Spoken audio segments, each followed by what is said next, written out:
People wonder and ask, did Prophet Muhammad, peace be upon him, marry a child? Was this a normal practice 1400 years ago? What was the wisdom behind it?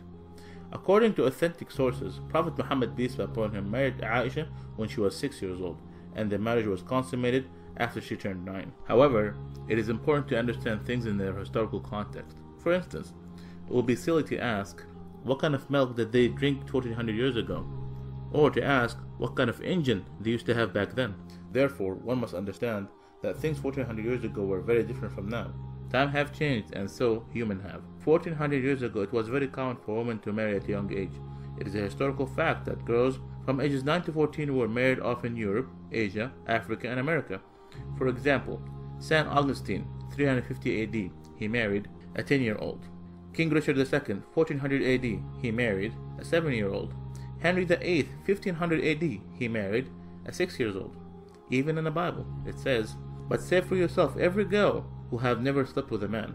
According to Catholic Encyclopedia, Mary, the mother of Jesus, was 12 when she married 99-year-old Joseph.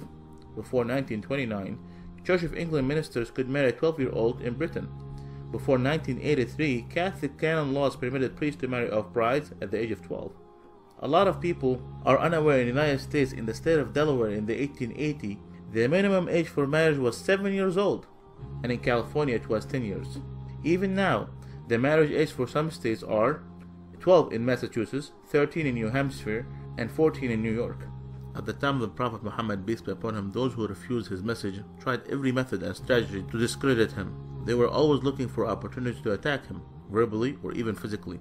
Some of this verbal abuse consisted of calling him magician or a soothsayer or crazy. However, they never thought to point out or objected to his marriage to Aicha. Why? Because this was the norm of society, meaning it was completely normal. With that said, did you know that Prophet Muhammad, peace be upon him, he had only one wife, Khadija, throughout the first 54 years of his life? Did you know that she was a widow? Did you know that she was 15 years older than him?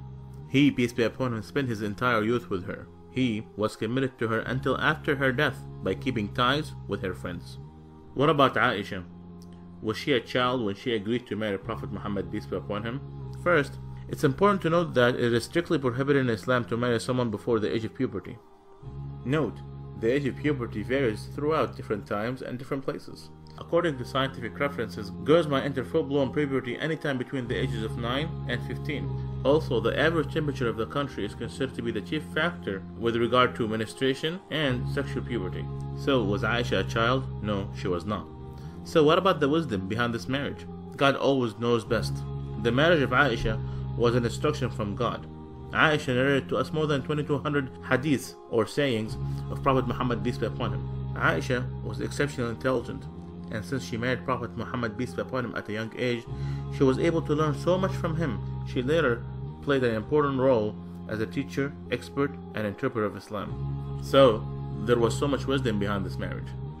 For those who do not know Prophet Muhammad, peace be upon him, Prophet Muhammad, peace be upon him, did not come to seek worldly pleasures, but rather, he warned us against them. His companions described him as a man of morality, and said he was shyer than a virgin in her seclusion. When the believers asked him an awkward question, he would cover his face out of shyness. He taught us that each religion is known for a kind of morality, and the morality of Islam is shyness and modesty. قُلْ إِنَّمَا أَنَا بَشَرٌ مِثْلُكُمْ يُوحَى إِلَيَّ أَنَّمَا إِلَهُكُمْ إِلَهٌ وَاحِدٌ فَمَنْ كَانَ يَرْجُو لِقَاءَ رَبِّهِ فَلْيَعْمَلْ عَمَلًا صَالِحًا وَلَا يُشْرِكْ بِعِبَادَةِ رَبِّهِ أَحَدًا. Say, I'm only a man like you, whom revealed to him that your God is one God. So whomever would hope to meet his Lord, let him do righteous work, and not associate anyone with his Lord. Subhanallah, walhamdulillah, wa la ilaha illallah, wallahu akbar, wa la hawla wa la quwwata illa billahi al-aliyyil azim. Subhanallah, walhamdulillah, wa la ilaha illallah, wallah.